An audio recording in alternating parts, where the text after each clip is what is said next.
Kia ora koutou, and welcome to our webinar today on responsible products in the built environment. I'm your facilitator, Laura Gemmell from EcoChoice Aotearoa, the country's official eco-label for products and services. Kena monga whakahai, kena wai tuku kiri, kena mata waka o te motu, ka nui te mihi. To those who connected to the mountains, the rivers and oceans across the land, hello and welcome to all of you. There's a few more people that are joining at the moment. Again, this session will be recorded and we'll be downloading a list of attendees at the end of it, so we can send that on to the New Zealand Institute of Architects so you can all receive your CPD points. This session qualifies for a whopping 15 CPD points, which is really exciting. So thank you very much to NZIA for their support. Now, before I introduce our rockstar panelists, a little bit of housekeeping. The webinar will run for 90 minutes. If you have got some questions, please use the chat function. We'll do our very best to get through them all. If there are any questions that are left unanswered, as I mentioned, this is recorded. We'll send out a recording, also a list of any resources and email addresses for our panelists as well, if you want to harangue them one-to-one. I haven't asked their permission, but I'm sure they'll be fine with that. A nod would be great, guys. Yeah, okay, cool. And as mentioned, this session is worth those 15 CPD points. So we'll download a list of everyone who's on the call and make sure you get those as soon as we can. The session is going to be broken into 3 parts. So the first piece is around understanding certifications. The second part will be looking at the latest version of Green Star. And the third will be getting some supplier perspectives, and delivering these insights are those rockstar panelists that I mentioned. So we have Jonas Bengtsson, who is the Global Director of Impact at Edge Impact, joining us from Australia today. We have Jordan Macintyre, the Sales Manager at Advanced Flooring Systems, Desiree Keown from the Marketing Manager at New Zealand Panels, and Alex Reiche, Director, EnviroSpec and Building Excellence Group. And as I mentioned, I am your facilitator, Laura Gemmell from EcoChoice Aotearoa. So thank you to all of our panelists for joining us today and giving up your time. Really, really appreciate that. I am going to start by putting Alex and Jonas in the hot seat, if that's all right. I think it would be a really great place to start if we can sort of get you guys to define what it is you think a responsible product is. You want to start, Alex? I can start. I was going to offer you the opportunity, Jonas. Look, I would imagine there's actually a number of definitions of the word responsible product, but I guess in the old school way, or in the sort of most basic sense, it would be something that has the lowest possible impact on the environment, looking at it from a life cycle perspective. These days, there's a more, I would say, technical definition to that, which is increasingly governments and green building councils and the like are setting particular standards, and so the word responsible product sometimes can now mean a product that achieves very specifically nominated standards that operate in the field of sustainability, EcoChoice Aotearoa being one of them. So that's I think increasingly the more technical evolution of this definition, and everyone's needing to work a little bit harder now to prove compliance to all these technical responsible standards in order to get products selected and installed in buildings or as part of procurement systems and the like.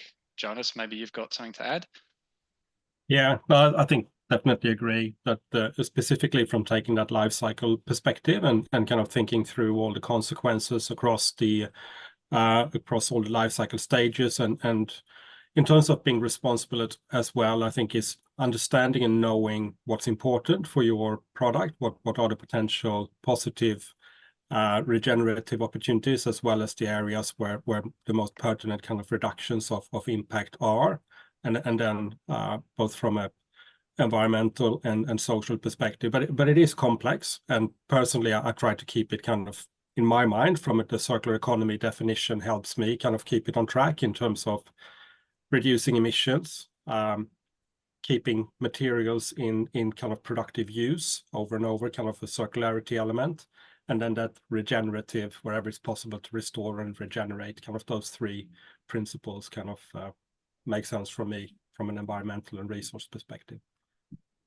Excellent. And I should mention that anyone unfamiliar with Edge Impact, they are co-hosting this session with us today, and are LCA and EPD experts. And I think, correct me if I'm wrong, Jonas, but 40% of EPDs in Australasia, is that correct? Something like that, yeah, a significant Something amount. like that. Yeah. Okay, great. Well, I guess, Alex, can you sort of talk to us a little bit more, I suppose, in the New Zealand context specifically? What impact has Green Star and Homestar had on the usage of responsible products in this country? Yes, I can. I've got a few slides actually to flash on screen. I think I'm one of the only ones to do that, but I'll take it as my job's the hardest and it needs some slides. Just a quick intro to myself, I guess, so the team and the audience knows a little bit of background. So I've effectively been working alongside the Green Building Council since it was one person back in 2006, and seen it grow into the beast that it is today. And at the same time I came from the UK, and at the time the sort of multinational architectural practice there said, wouldn't it be great if we had a way of comparing products on one screen with all your products down the left, all the criteria of sustainability across the top, and it's just heat mapped green to red. And came to New Zealand, there was a similar need here, and sort of then entered that world here of working at the junction between the green building councils and the product suppliers and the specifiers, and trying to make all those connections happen. And that's effectively what I've been doing for the last since how many years? Since 2006? 18 years now? Geez, that's scary. So the latest evolution in that is the new to us in New Zealand, I guess, not so new to anyone in Australia, but we have now adopted over here the new Green Star Responsible Products Framework. And I guess we've all been handed over a few questions to sort of frame the conversation, and a couple of questions here on screen are what impact have Green Star and Homestar had on the usage of responsible products? And I think that comes back to effectively what I said earlier.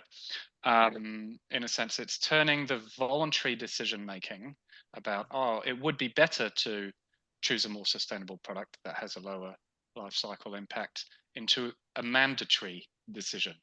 If you are going for this building type or this certification, you have to choose products that achieve these requirements. So now, and that means you now have to understand the requirements and how you can show and demonstrate compliance with those requirements. So that's the more technical definition of responsible product these days.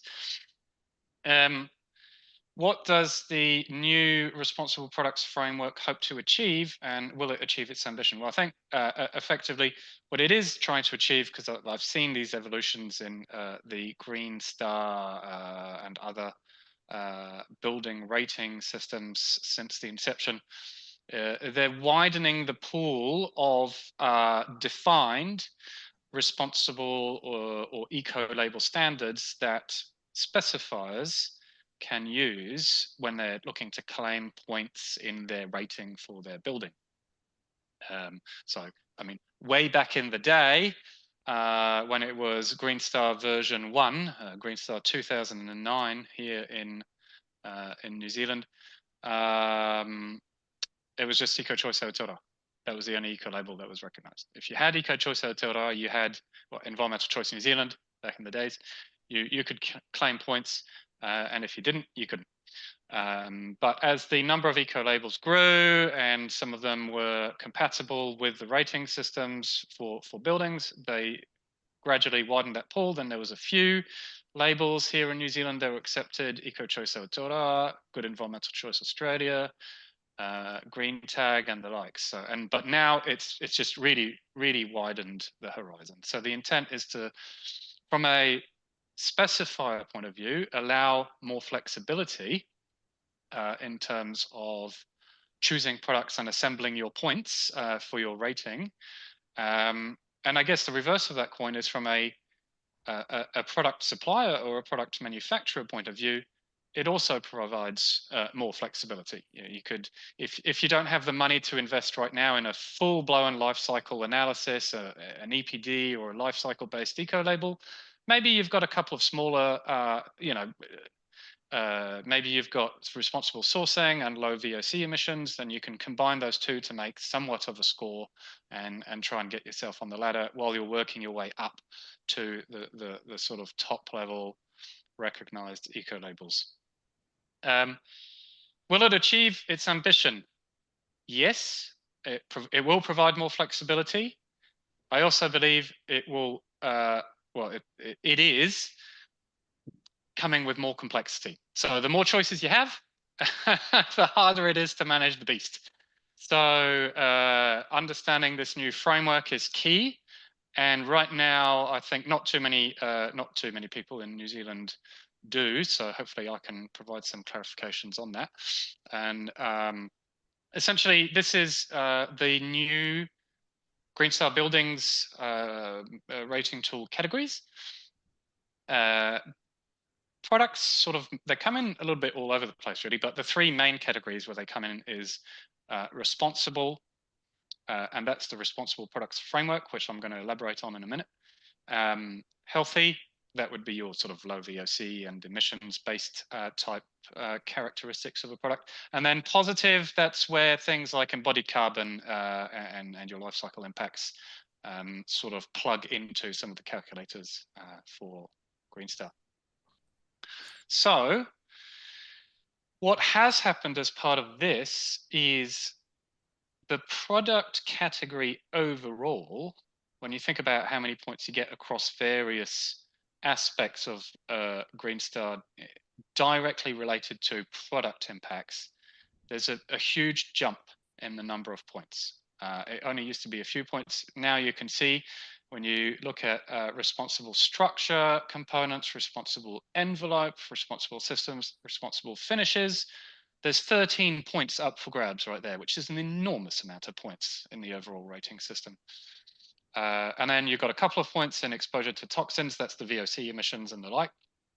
And then I haven't added here the points for the sort of LCA and embodied carbon thing because it's quite diluted in the calculators, but you've got more points there. So really a big jump in how many, I guess, what the impact on your overall building rating is of selecting responsible products. So really Alex, put emphasis. I was just going to say, I think one of the biggest changes that we've seen at EcoChoice Aotearoa as we've been looking through this new criteria is around the inclusion of more social criteria, which we haven't really seen before. And given that these changes have come, I suppose we're first sort of playing out in Australia where they have modern slavery legislation, for instance, some of this criteria is going to be, I guess, a whole new world for New Zealand organisations that have not really had to grapple with some of those requirements. Can you maybe shed a little bit of light on what's, I guess, required of certifications and businesses according to Green Star 2? Right, yep, so next slide. Oh, sorry, I'm getting ahead. It doesn't show it here, but it falls under this. So yeah, the question is, what the hell is responsible product value? Because that's the new term, RPV, you know. Used to be as simple as, hey, if you get this product, you get 1 point. And then it became, hey, if you have this product, it has a sustainability factor. And now, hey, if you have this product, it has a certain responsible product value. So the new acronym in Green Star and Homestar eventually is RPV. And Laura, that's where your comment sort of comes into play. What is an RPV? And well, basically, it is a whole series of criteria that apply to product assessment programs or eco labels. And indeed, it's been completely widened to the wider sustainability definitions in operation today. So it's no longer just a environmental aspect. It's got social, circular, positive leadership aspects. It's got, I think, what do you call it? Sort of administration policies of the rating systems themselves. And there's a whole bunch of criteria. So and so eco-choice Aotearoa and all the others are judged, I guess, on these criteria, and then awarded a certain responsible product value. And then what you do as a specifier, you try and combine those responsible product values to get your final score. So a little bit more about this, just to explain how it works when you're combining different eco labels or criteria. If you had initiative A on the left, which had these points awarded in these various categories of their RPV assessment, and you had criteria B, effectively where the two criteria have exactly the same points, you don't accumulate points. So if you look at the first one, corporate commitment on climate, both initiative A and B have it, so your total score at the end is just 1, you don't get 2. But transparent chain of custody, initiative A doesn't have it, initiative B does have it, so when you combine the two, you get those extra points. So effectively, if I were to do this, if I had 5 points or an RPV of 5 for each criteria, and I had 2 that were overlapping, then your total RPV would be 8, or in this case on screen 9. So that's just to explain how this sort of mixing and matching of RPVs works. And then it gets even more flexible, but even more complicated. You can kind of assemble your own RPV for products where maybe some components are certified. So I think they've got an example here, a chair, and you sort of use the weighted average. So if 60% of the chair is timber and the timber used in that chair is certified by a rating program that has an RPV of 10, well, 60% of 10 is 6, and then the foam isn't certified, and then the fabric is 20% by weight of the chair, and it's got an RPV of 12. So your final RPV for the chair is 8.4. But yeah, oh joy for everyone calculating this for every single product in a building. We will, just in case anyone is furiously taking notes, we will send Alex's slides out with the webinar as well, so you have them at your disposal if anyone is like me. Feel free to shoot questions at the end when if I haven't made sense on anything. Quick slide here on exposure to toxins, which is the VOC thing, and formaldehyde emissions. So the big step here is nothing's new in terms of the rating or the assessment of products themselves. It's sort of the same VOC criteria as it was in the previous Green Star versions, but the big changes for the architects and the specifiers who are working on Green Star buildings going forward, it's no longer optional. This is mandatory. So look, I'll be honest, paints, flooring products, engineered wood products, those were typically easy to track in a building. Sealants and adhesives, maybe that got put into the, hey, they're probably mostly compliant in reality, but the tracking of the documentation is really hard, and you would just not bother with that point. But now you have to, because what Green Star is saying is, if it's not able to provide proof that everything is low emissions in the building, then it's not going to get Green Star at all. Don't apply for the rating.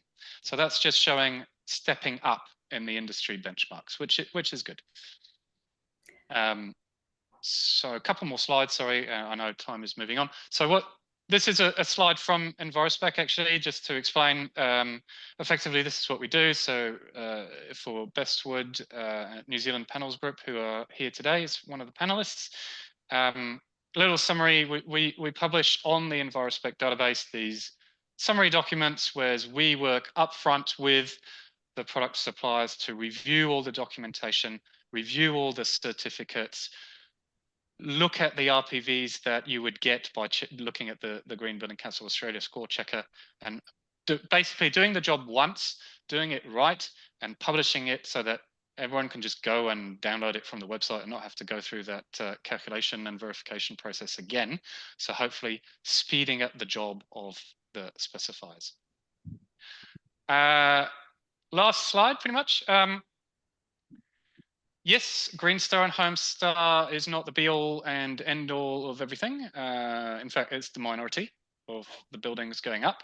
So if there's a bunch of you out there who would like to still do the right thing, but maybe the buildings and the projects are not going for the formal audit or formal certification, then what can you do?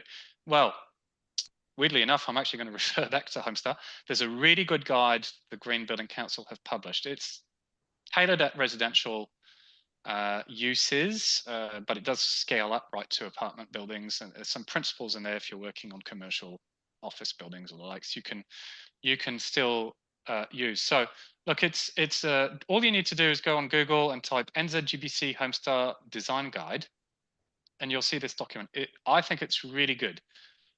There's a whole bunch of it. It's a bit technical, and it might not be interesting, but then you get into case studies, you get into principles of what makes a building healthy from a technical perspective, and you look at wall constructions and ventilation and indoor air emissions and so on and so forth, responsible products. And you can just apply these principles in your building. You don't have to have the building certified. Just go ahead, absorb the knowledge, implement it in your projects, and just be satisfied with them.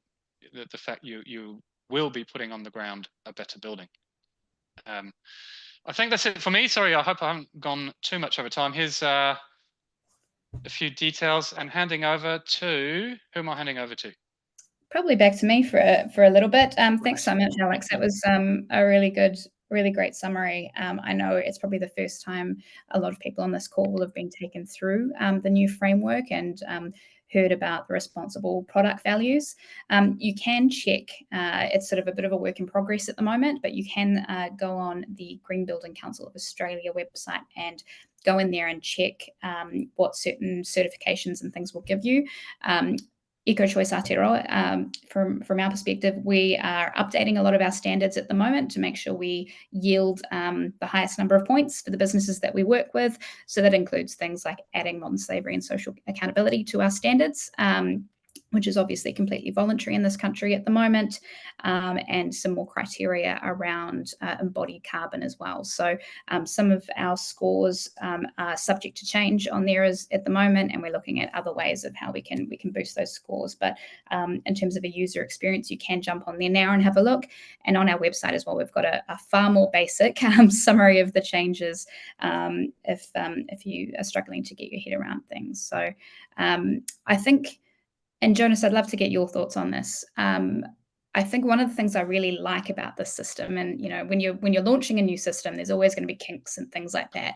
But I think the thing I really like about it is that it's very transparent in terms of the concept. So I think something that we've campaigned on for a while is, I guess, the businesses that have earned EcoChoice Aotearoa or Good Environmental Choice Australia.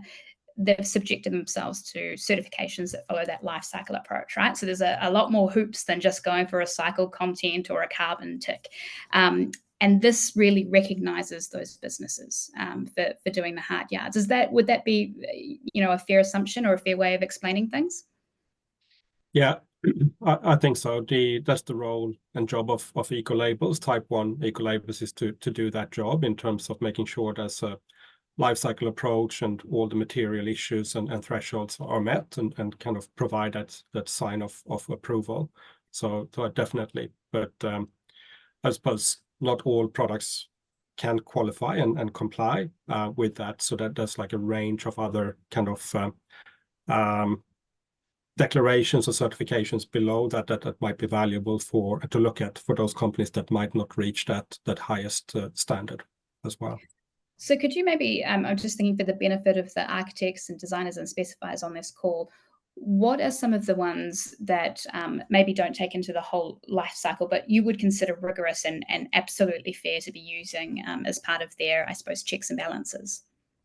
Yeah, so I suppose we're going to go into kind of talk about the difference between eco-labels and environmental product declarations and other declarations as well. But I suppose the eco-label, the type 1 eco-label has that highest level of certification and approval. But then if you look at environmental product declarations, for example, those would be produced by manufacturers that have conducted a life cycle assessment and provide the information transparently to the market in a verified kind of format. But it doesn't give any assurance that they meet the highest environmental standard. It only means that they're transparent.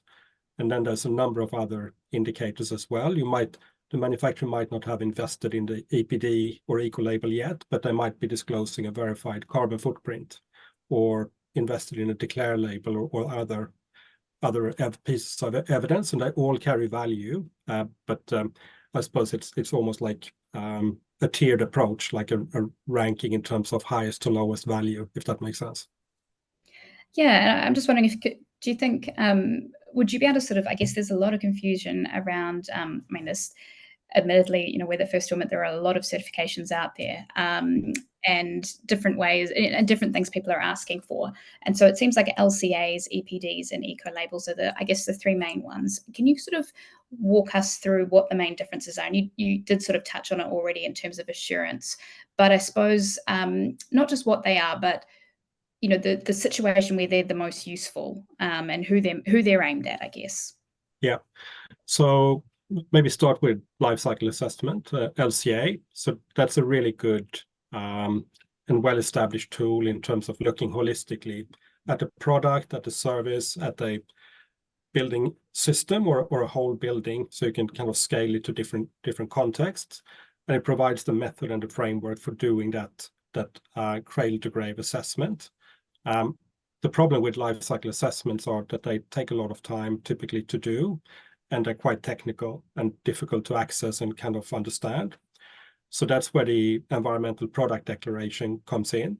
That means that essentially the EPD is a summary of the life cycle assessment of a product that has been third-party verified, and that where the LCA has been done according to strict product category specific rules.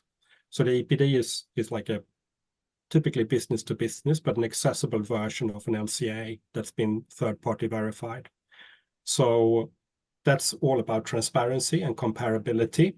So it gives you, as a specifier or designer or architect, the choice to compare two products like for like, or combine them into different systems and compare them like data. The eco-label has a different purpose. It's about essentially providing a easy to recognize indication that this product or service has gone through a rigorous certification process, that all the standards have been met, and you don't have to look into the technical detail unless you want to. You can trust the certification that all the requirements have been met, the highest requirements have been met here. So the LCA and the EPD is about choice and transparency, and the eco-label is about the assurance that you meet the highest possible standard. Okay. And so, I mean, do businesses need all the things all at once? It's incredibly difficult. I mean, admittedly, this is an area that's a little bit too confusing and complex at the moment. I mean, Alex, you laid it out really well, and kind of how the Green Building Council is trying to make it easier to navigate and recognize all the different certification and initiatives that manufacturers can undertake. But it is quite complex, and I look at it as that hierarchy where you try to get as high up in the food chain or value chain as possible. If you can meet the eco-label, for me, that's the highest standard, and then you don't need an EPD might be an optional element to complement the eco-label for me. If you only have an environmental product declaration or a carbon footprint, it still leaves it to the user to determine and benchmark whether this is a good product or not a good product. So you don't need all, it just wouldn't be possible, but you have to tailor it to where you are on your journey, what you can afford, what you have resources to kind of invest in, and what makes sense for your product category.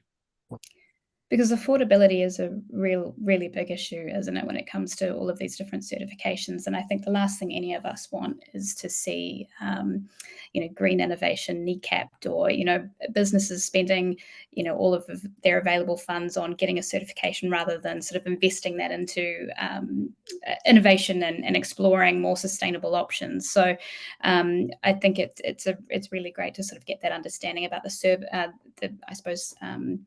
what these different labels and certifications, the purposes that they serve. I guess on that note, I know that something that is referenced quite a bit by architects, designers, and specifiers is declare. So where does that fit in with those sorts of, I suppose, the hierarchy that you mentioned, and what's the value and also the limitations of that database? Yeah, so declare is it's almost a little bit of a different purpose and philosophy. So they often explain the declare label as it is the ingredient kind of declaration of the product. It provides down to a very small percentage and portion exactly what's inside the product, what are the ingredients, and then they identify if there's any materials of concern or high toxicity or red listed, so you get the transparency of what's actually in the product. There's a couple of other attributes that come with the declare label as well, in terms of what are the end-of-life options and opportunities, VOC emissions, etc. But it's predominantly about transparency about what's actually in the product. And just to illustrate the different uses, so declare label, for example, that might say, I have a plastic pipe and it contains PVC, and PVC would be a red-listed substance. So it's easy for the user to see that, yep, this contains a material that's considered to be problematic. When you apply an LCA and an EPD, for example, which has been done, you typically use that to compare it with other alternatives, so concrete pipes, metal pipes, etc. In that example, where does the PVC pipe fit? And that analysis might show that actually the lowest environmental impact is the PVC pipe, but the declare label would flag it as a material of concern because it contains a red-listed substance. So there's different applications and uses for it, and I think it's important to be kind of aware that those differences exist. The declare label is linked to the Living Building Challenge and Living Future, and they are driving the highest kind of a different standard that's very aspirational in terms of new ways of building and being highly regenerative and eliminate all toxic materials. So they have a different kind of approach and philosophy than what you would find, for example, in Green Star. Fantastic. I think one thing that we haven't spoken about, I guess, is there is commonalities between the LCAs, the EPDs, and the ecolabels if we take a step back. And it's something that I know we're partnering with Edge Impact on to try and, I guess, streamline the process, because a huge amount of effort goes into businesses trying to achieve these different certifications. So we are bringing in the data that we have, given that Green Star is sort of incentivizing businesses or suppliers to look at ecolabels and EPDs on top of that to get as many points as possible, how we can, I guess, give the data that we've collected during the process for certification to you guys to create the EPD as well, and look at how we can sort of make that affordable and streamlined for businesses as well, because that's certainly been an issue. And Desiree, I know it's probably not the best turn of phrase, but NZ Panels is one of our guinea pigs for this new I suppose venture. I guess before we sort of dig into that and your reasons for exploring both an EPD and an eco-label, can you tell us a little bit about, I suppose, the importance of sustainability at NZ Panels? I mean, I know, for instance, that you have been with our eco-label for 15 years now, which is a really impressive commitment. Yeah, I mean, for us, let's face it, all businesses want to be more sustainable, want to be greener, want to have products that are better for the environment. I mean, I think if you don't, what are you doing? It's always been a driver for us, but for us, the benefits are around what we gain in terms of we're here to make money, right? Obviously, at the end of the day, but we get efficiencies by being more focused on making products that are environmentally friendly. It gets us to focus on our energy efficiency, our waste, our recycling. Can we upcycle? As a result of being through this process, we have made so many changes to the business for the better that have come out of this requirement to have our eco choice, but also move to sort of the next stage as well, which is carbon measurement. So it's amazing what you learn when you start to dig under the hood and go through the process. So, we've got to balance all of this stuff too with making a product that's fit for purpose, because you can go, oh, that's got to be totally green, it's got to be absolutely wonderful, and it's unicorns and rainbows, and it's going to smell nice. But if it doesn't work and your product doesn't have the longevity, you've got to balance it out. So, there's a lot of decisions that we make in the course of a day, but certainly I think reducing waste, the energy efficiency stuff, and the recycling, we've done some really cool things that we're really proud of as a direct result of going through this process. So, but for us, it's the first imperative for us was getting a Green Star and Homestar compatible product. It was for us a license to be in the consideration set for specifiers. That was our primary driver when we did it 15 years ago, and remains so, because that's really crucial. We've got a suite of products and we want them to be considered, not just tossed to one side. And there's a whole lot of things go on. I mean, there's lots of labels, they do lots of different things. So it is a challenge for suppliers to navigate our way in this rapidly changing environment, to go, well, which ones, what are more important? And we get asked for different things for different reasons. So I mean, the specifiers all operate on different projects with different imperatives, and we're seeing that coming through too.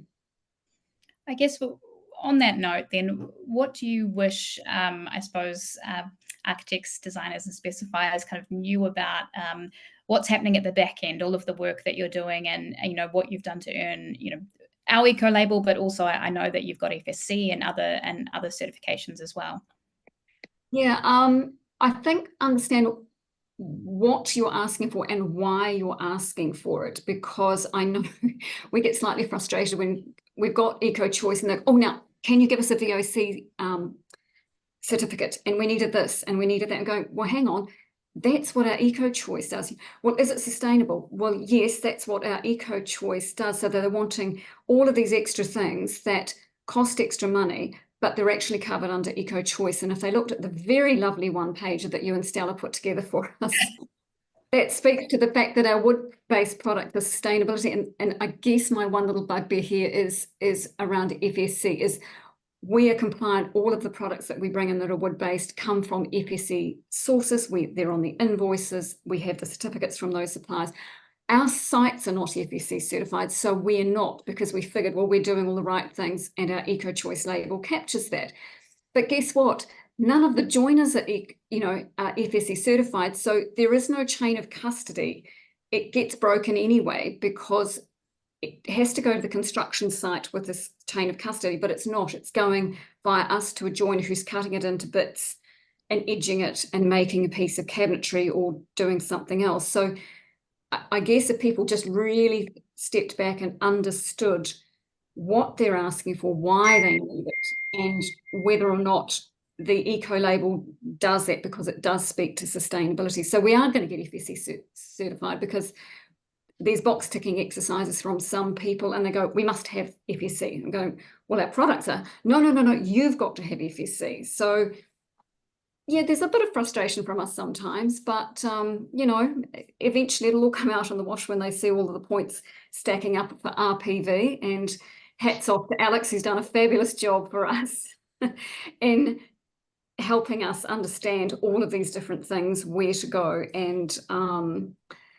articulating that in a way that makes sense for specifiers. Certainly he does a great job of translating what we have into what you get for Green Star and Homestar projects. I'm not sure if that answered the question, but No, it absolutely did. And that EnviroSpec website is such a great resource. And I'm sure it's pretty easy to remember. We'll make sure it's in our list of resources that we send out after this. Desiree, I was just wondering, I guess we alluded to this a little bit earlier, but I guess what was behind NZ Panels' decision to also look at the EPD, I suppose, in the next step of its journey? What we're seeing coming through, and it's come through in a number of surveys and response from specifiers, is that carbon measurement is really becoming very, very key for buildings, and measuring the embodied carbon of the building and also the operational carbon of a building ongoing it feels like a tsunami coming towards us in terms of how many people are now wanting this. And the other thing too is that banks are now linking sustainable loans to projects that can measure their embodied carbon, and to businesses who have a proper sustainability strategy, are committed to reducing their carbon. So there are these sort of equal pressures. One is the environmental, but the other one is the financial, which perhaps people maybe not understand as much, is that banks are now reducing rates or giving preferable rates to businesses that have a really well-articulated ESG strategy, and we're working on our own at the moment. And so there are significant advantages in doing that. And the embodied carbon of buildings, those two things in equal force, I think, suggest that having EPDs on products. I guess my only concern about EPDs is they are frighteningly expensive to have. So for the smaller suppliers, just be careful what you're asking for, because it could be, for example, a melamine panel, 95% of that composition is the MDF substrate from Nelson Pine or Daikin, and they've got EPDs on that 95% of the product. So the 5% that we're getting the EPD on covers the melamine paper that gets stuck on top. So just be careful what you're asking for and the impacts it can have, especially for the little guys, because you don't want to run them out of business, right? They're doing their best. They're doing great stuff. Their stuff's probably fantastic and environmentally friendly and would tick all of the boxes. They might not just be able to afford to get everything. So I say on behalf of the little guys, and we're not a little guy, but, I don't want to see those smaller suppliers who do really innovative, great things get pushed aside because they can't tick all the boxes. And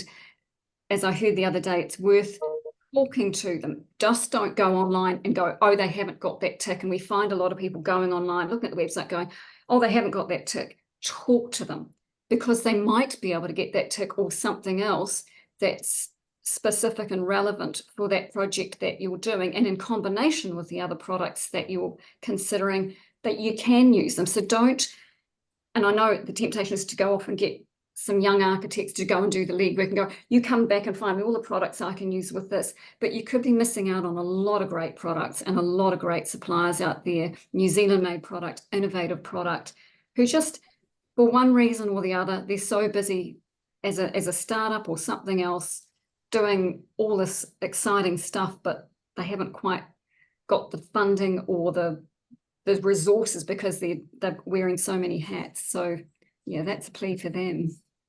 Yeah, I couldn't agree more. And I think there's lots of checks and balances you can do yourself, aside from looking for a certification or eco-label, looking to see if the supplier has any sort of sustainability statement or modern slavery policy, those sorts of things.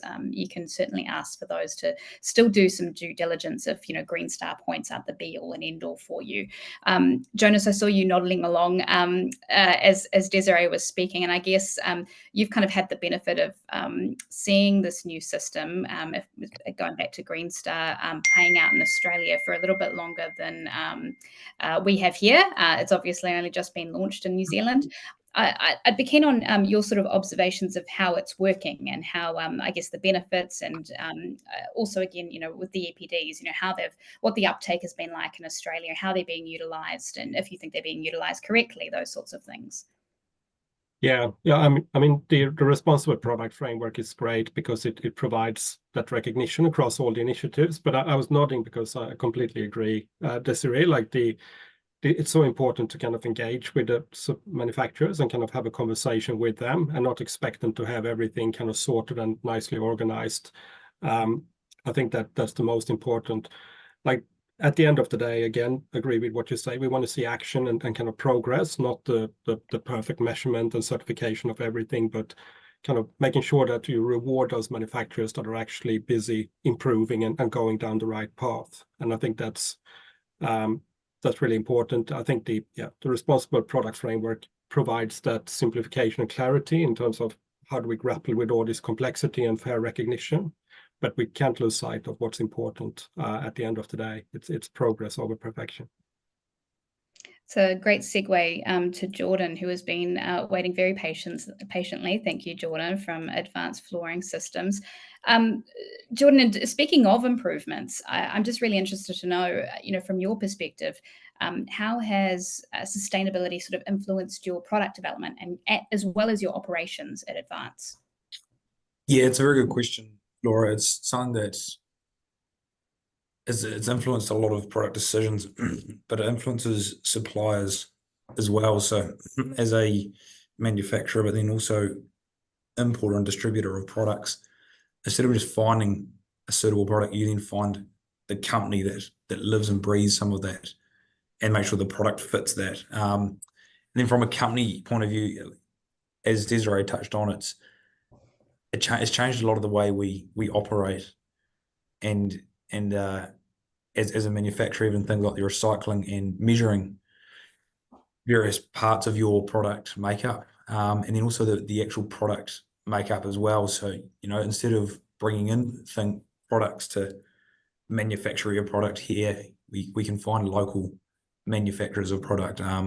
For example, aluminium extrusions, there's local. So that's changed a lot of the way we think now, where we think environmental first and the product follows.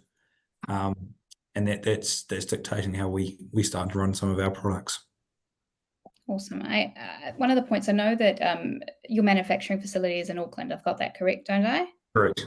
Yes, I know, with our standards, when we make an update or we create a new standard, we publicly consult on them for 60 days, and it's up on the website and anyone can give us feedback on that. And interestingly enough, we've just updated our furniture fittings and flooring category, which I think potentially both of you might fit into, or maybe you might be under carpet and rugs, Jordan. But one of the things that I guess the feedback we've been given, and again, just something that I personally want to sort of ask people to be aware of, is around embodied carbon as well. And I think this is also potentially some of the value of the EPD is seeing those sources of the embodied carbon. So, we've got a lot of businesses that have manufacturing facilities in the regions who are quite worried that just going off their carbon and looking at that transport, they're at a disadvantage, but at the same time, we want to make sure that we don't, again, kneecap economic development in the regions and things like that. So these are some of the considerations and the context to keep in mind. Jordan, I'm really keen to speak to you about, obviously Jonas is kind of one of the gurus on life cycle analysis, and was speaking before about its ability to help you sort of figure out I guess where the hotspots are in your supply chain, but also, trade-offs and potential solutions. The wool versus synthetic carpet debate is obviously a heck of a discussion. I guess, can you talk us through some of the, why you guys sell and manufacture synthetic carpet, and is natural always best from your perspective? It is a heck of a debate. It's an interesting one because wool is itself, it's obviously got a long history in flooring products. And obviously here in New Zealand, we're very strong in it, and it's a fantastic product as well. And in synthetic carpet as well, it's obviously got a long history of being used as a carpet. And in honesty, both have their place. And it's probably the thing to understand is that natural products sometimes do need more than synthetic products from a manufacturing point of view. Not saying on all products, but sometimes it does. So it's really important to understand that process because, for example, wool, awesome product, but it's not as straightforward as shearing a sheep and turning it into a carpet. There is a process exactly the same as there's a process with synthetic carpets. You've got to have the fibers, you've got to make the product as well, which is why you can then say synthetic products, you can use recycled content, whereas wool or natural products, you've got to have a process to actually harness that fiber and turn that fiber into a product. So there is quite a significant process behind it. And dealing with architects and designers around the country all the time, it is a great question, one we answer very often. And it's not to say wool is not the correct solution. And in some cases, synthetic is better, and in some cases, wool is better. For each, it's, well, horses for courses, and it depends on what you're trying to achieve. But it is not as simple as just taking a fiber and making a product. And it's something that it's really important to understand. And as I said, it applies to synthetic products as well. Yeah, it's certainly something that we had to consider when we recently updated our carpet and rugs standard. But as you say, I mean, our standard has a very high percentage of recycled content in it. And it's a question of where else would that material go? And the answer is probably landfill. So surely it's better for it to be utilized in some way. I think in New Zealand as well, there's a lot of, and again, we certify both, but it is that sort of those trade-offs, because, wool does have, certain chemicals and things like that. I think we've also got a real shortage of scourers now in this country that can sort of get it to the stage that it needs to be. And I think, Desiree, I believe you might have been with Bremer once upon a time, so might have some thoughts on carpet and wool yourself. Potentially, but I don't want to upset Jordan here because I'm a wool girl through and through. I better keep my mouth shut on that one. Yeah, it's and it was difficult because when I was at Bremer years ago, we were selling both synthetic and wool, and there were reasons for both. And as Jordan rightly says, not every product is right. There's no such thing as the perfect product. Every product has upsides and downsides, every product. And there are trade-offs, right? And so, with, for example, stone bench tops, engineered stone bench tops are out and everyone's going to zero silica or low silica. They're all made of different stuff. They'll perform differently again. So they may not have the same performance attributes as, your engineered stone, but just be aware that whatever it is that you're looking at, there are good things and bad things about it, and something will be better fit for purpose than something else. And sometimes it's what's the least worst, option that you have to take, I think. Absolutely. Jonas, any thoughts on that? Have you done a life cycle analysis on wool versus synthetic carpets in your time? I'm sure you have. It's probably confidential though. we have, and I agree again. It is you can't have everything all at once, but I suppose we want a level playing field in terms of how we assess products, so that it's fair and kind of you don't over amplify some attribute or some impact that might not be that relevant, but you want that kind of focus on what really matters. But yeah, you can't have everything. But again, I think that's where consistent life cycle assessment standards, EPDs and ecolabels come in, because they provide that it's not up to the manufacturer to frame the question. There's kind of a level playing field for everyone to kind of conform to.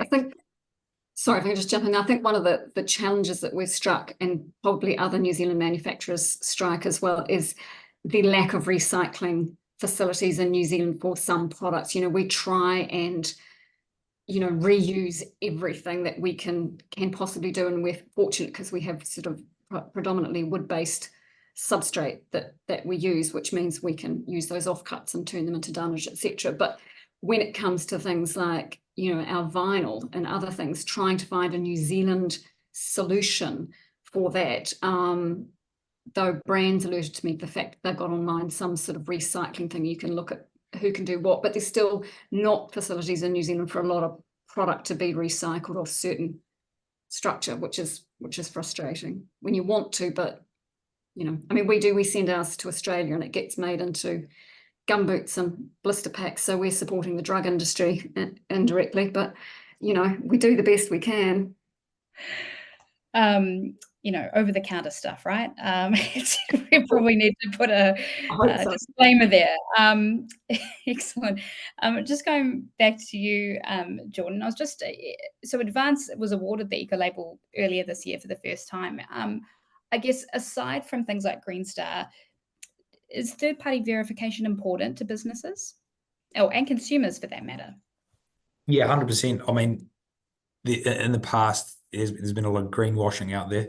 And so being able to have that third-party verification and for consumers, it's a confidence thing, and as suppliers as well, but it's confidence that your products do meet a certain standard, excuse me, and then you're working with suppliers that do meet those briefs. It's very easy to tell a story, but to have it actually verified and to be public about it as well, it's fantastic. And it does change the way, as I said earlier, some of the suppliers you work with, you then start to look at that.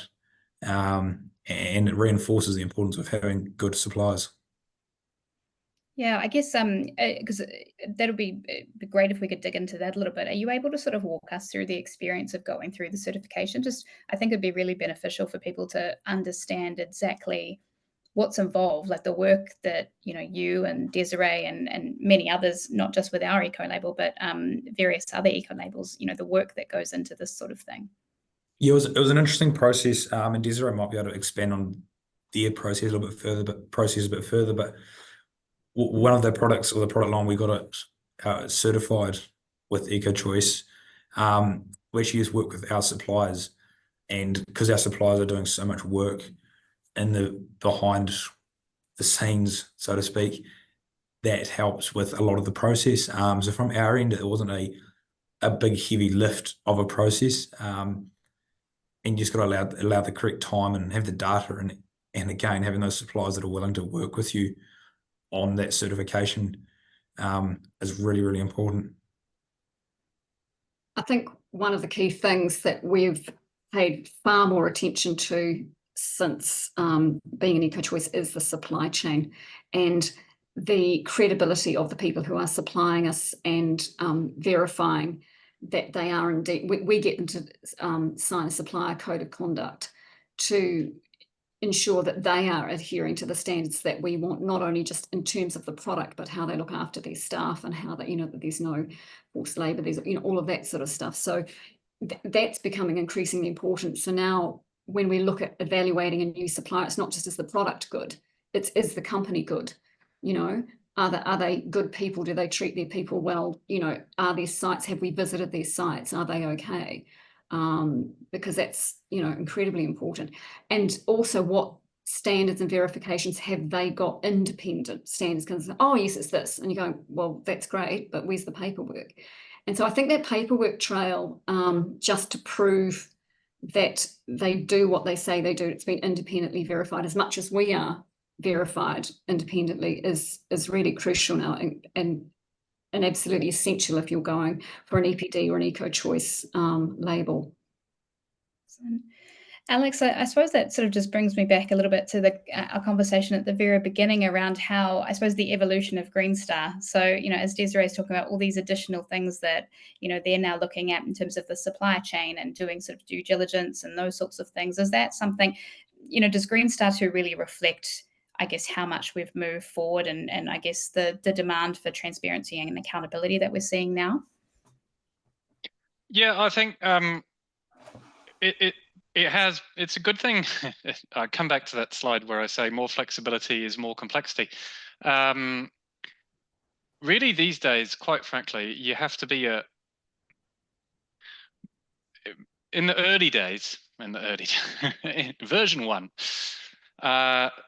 you could sort of just look at a more simple approach and is this a good product or a bad product? And now not only do you have to be a product expert, you kind of have to be a product eco-label expert to be able to really make good decisions about everything. So it is, I don't even know if I'm answering your question right now, actually, but it's inevitable. Look, it's the way it's happening all over the world, and I think we're just following suit.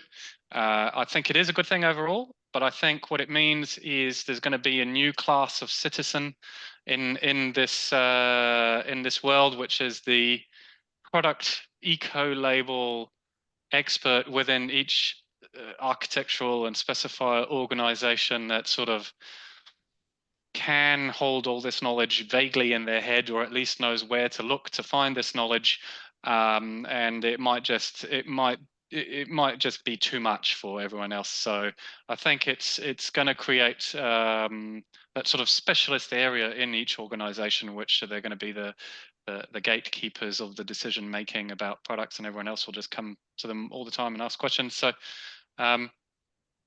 what I'll do is I'll divert your question and ping a question to Jonas, which I've been burning to ask. I'm switching I'm putting my Green Star accredited professional hat on, and here I am working on projects and filling in embodied carbon calculators, for example.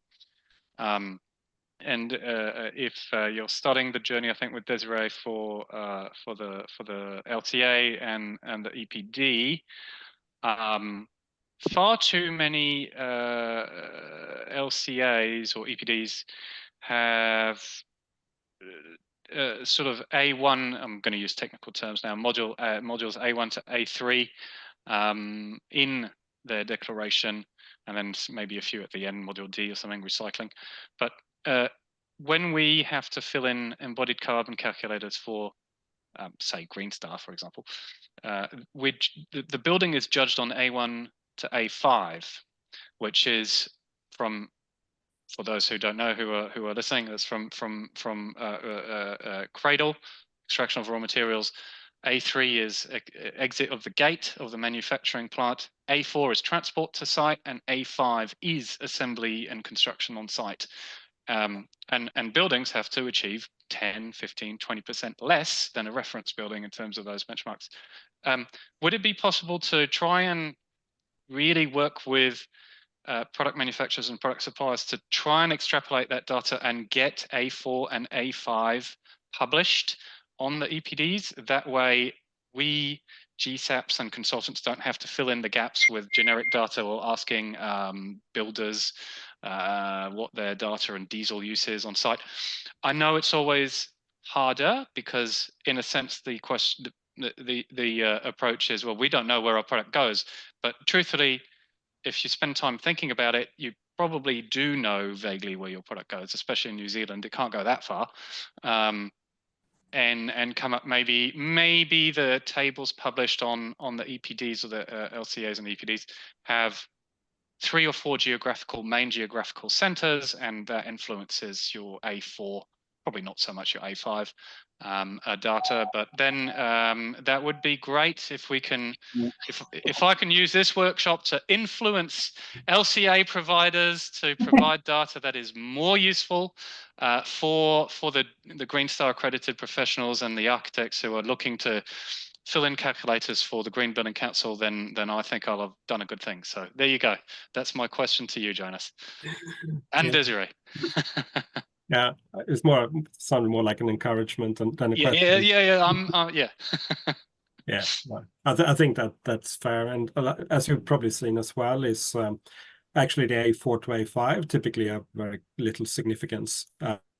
It's what goes on with raw materials and manufacturing. So publishing those figures and making it easier, even though they're not super accurate necessarily or representative, shouldn't make a huge difference at the end of the day. I'll take that as a yes then. certainly try to get more A4 and A5 published, yes. Oh, I'm glad it's been helpful for you, Alex. Hopefully for everyone else as well. I guess, guys, my only other question, it's for all panelists, was just, I suppose, Desiree and Jordan, in terms of your experience, are there any sort of resources that have helped you along your journey that you think would be useful for others to know about? Alex and Jonas, Alex, obviously your website, which we'll include in the resources. And Jonas, is there anything else, do you think?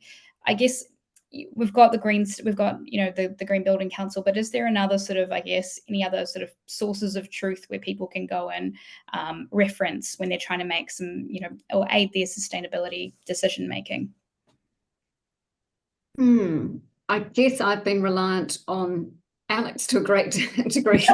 Guide us and but also I think the seminars the online seminars, you learn a lot. I jumped onto the one the other day in Australia, which it was a New Zealand one that the Green Building Council had, and it was really useful, and especially because it had the GBCA person there talking about the responsible products framework and what they've been through there, and they were a bit further down the path, and that was actually incredibly useful, and she had some useful resources there on their site, and they have a lot of great seminar resources on there. You do have to register as a member to get access to them, but it's not a big deal, so that's definitely worthwhile. That and I think that's relevant to our Australasian market, most from what I've found. Yeah,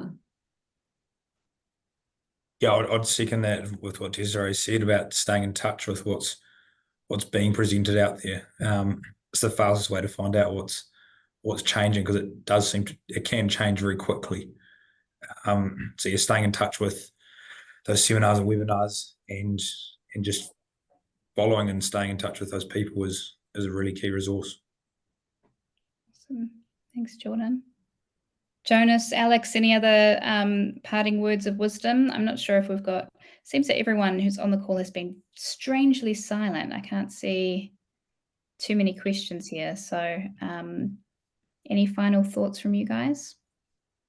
I can just add the list of resources. Brands also have a good bunch of resources in sustainability and life cycle assessment and carbon emissions. So you can browse around the brand's website and publications as well. And yeah, if there's questions, I guess now's the time. And just add one from the other side of the Tasman here.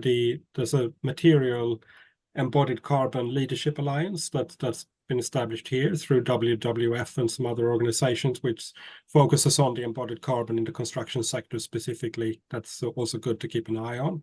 But otherwise, brands and green building councils put out awesome resources. Awesome. Brilliant. Well, thank you to all of you for your time today. It looks like everyone is either in stunned silence, or you have just answered all of their questions with your brilliant contributions.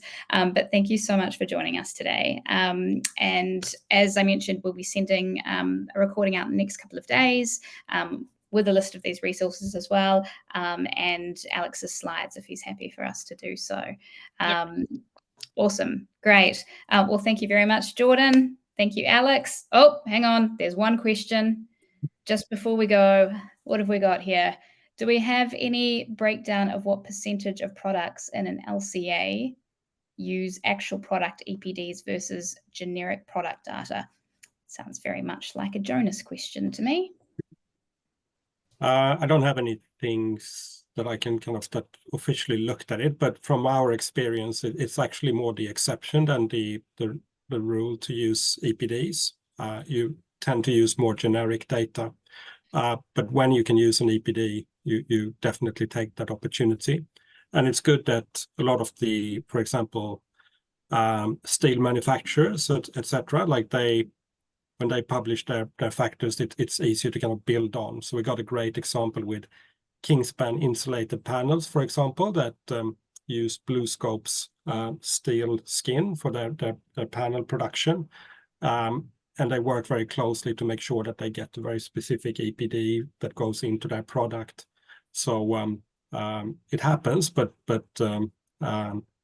not as often as you would wish. At the end of the day, like we run the EPD program now for 10 years in Australia and New Zealand.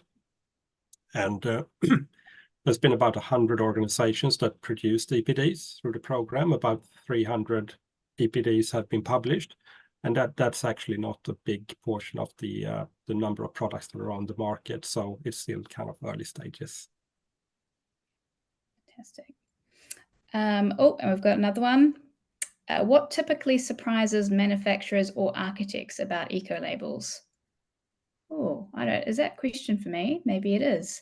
From my perspective, I'd say, I guess, the level of assurance that when it comes to our ecolabel, I think that's the thing that probably surprises people the most once we have a chat with them. We're a not-for-profit, so we don't have a huge marketing budget in order to tell our story, but our website is a great resource. But EcoChoice was set up 30 years ago to look at, we consider things like the environmental impact in terms of the life cycle, but also whether that product is safe for you and your family, if it's been ethically sourced, and it actually works is also one of our key criteria. So that's something that I think people find surprising. Oh, look, everyone's gotten very chatty, guys, all of a sudden, which is great. Keep them coming. I can advise from my experience that the majority of the embodied carbon in a typical building is in the substructure and superstructure, concrete and steel, like around 70 to 80%. I don't know if that, I scroll down. Is that an area we can use actual EPDs for concrete? And I think that's supposed to say reinforcing steel. Oh, sorry. Thank you. Reinforcing steel rods. Alex, can you answer that one? I didn't know that was a question. I think that was more a statement.